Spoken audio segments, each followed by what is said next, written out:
Hi everyone, welcome back to the online help guide. I'll take you through the Paybis wallet app installation process in today's tutorial.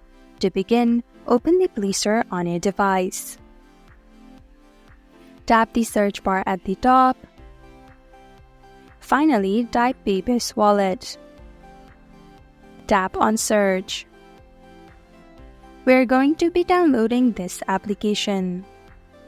Simply tapping the install icon will start the installation procedure. Allow it to begin downloading. Once the download is finished, tap on Open. You can now access the application by logging in or enrolling following the instructions provided. Thank you for watching Online Help Guide. Hope this video was helpful. If it was, then hit the like button and comment down if you have any questions or feedback.